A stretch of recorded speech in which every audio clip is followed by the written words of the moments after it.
Hey kiddos, I can't believe it. I got cut off again. Kylie's cracking up because she's videoing me. Just be yourself, said Ms. Coco, our gifted and talented teacher.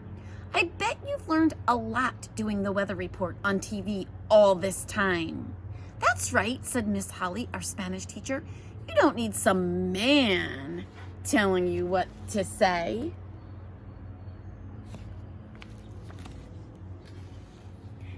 Yeah, shouted all the lady teachers. Miss Newman stopped crying. You know what? She said. You're right. It's about time I stood up and spoke for myself. I don't need any cue cards. Atta girl, shouted the lady teachers.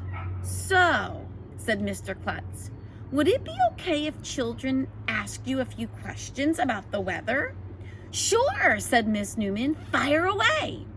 Does anybody have a weather question for Miss Newman? Asked Mr. Klutz. Andrea waved her hand in the air like she was stranded on a deserted island trying to signal a plane. Mr. Klutz called on her, as always. On TV, you talk a lot about rain, said Andrea. What makes it rain? Miss Newman thought for a minute. She said, it rains because water falls out of the sky. Next question. What? That can't be right. I always thought it rained because people in heaven were shooting giant water pistols at us. Mr. Klutz called on Alexia. On TV, you always talk about cold fronts, she said. Can you tell me what a cold front is? Said Miss Newman. A cold front is when the front of something gets cold. What? That can't be right. I don't know what a cold front is, but I'm pretty sure it's not when the front of something gets cold. Mr. Klutz called on Michael. On TV, you always talk about precipitation, he said. What is precipitation? Said Miss Newman. Precipitation is when a person sweats. What? I think that's perspiration, whispered Andrea, the human dictionary. Lots of kids had hands in the air, but Mr. Klutz stepped up to the front.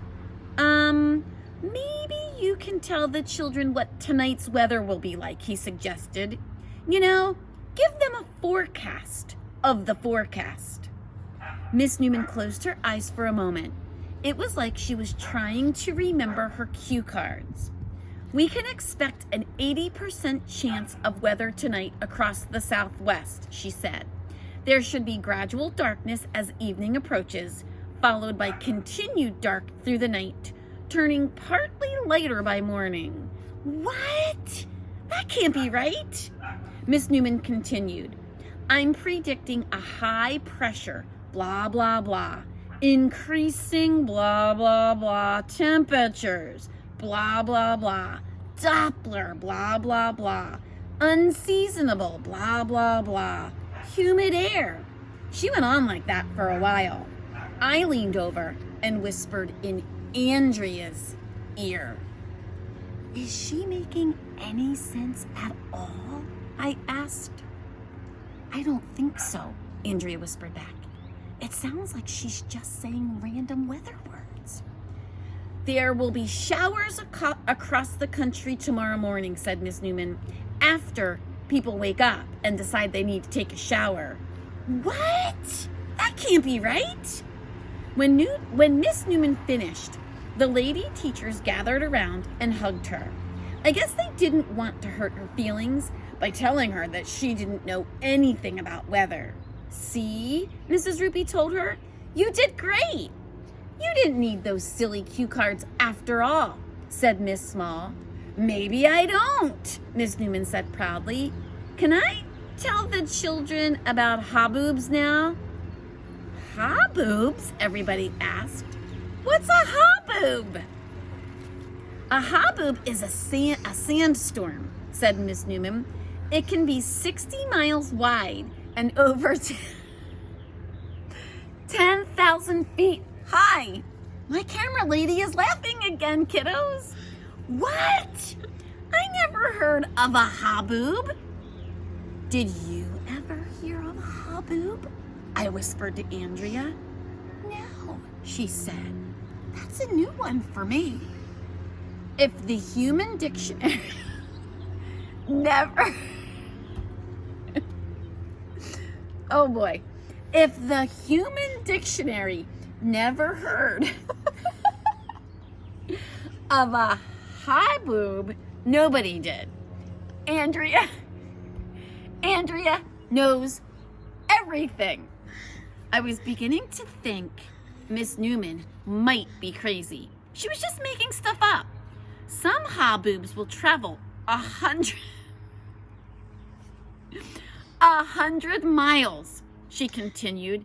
The sand can be so thick you can't see more than a few feet in front of you.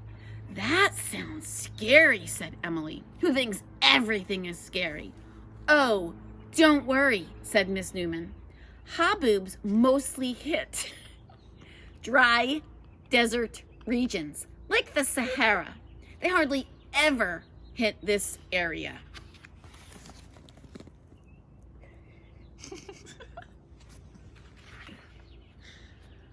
I know what you're thinking. You're thinking that haboob might be a real word. You're thinking there's going to be a haboob later in this book. Well, you're wrong. So na boo boo on you. No haboobs. From now on, this is a haboob-free book. Don't bother looking haboob up in the dictionary. It's not there. Nothing exciting is going to happen for the rest of the book. No more lightning bolts, no haboobs. You might as well stop reading right now and pick up one of those Newbery books instead. Go ahead. You look like you could use a nap. Well, boys and girls, good thing Kai is laughing because I'm pretty sure you guys might be laughing too in class. Tomorrow we're going to listen to chapter 6, which is called The D Word. Wonder what the D word could be.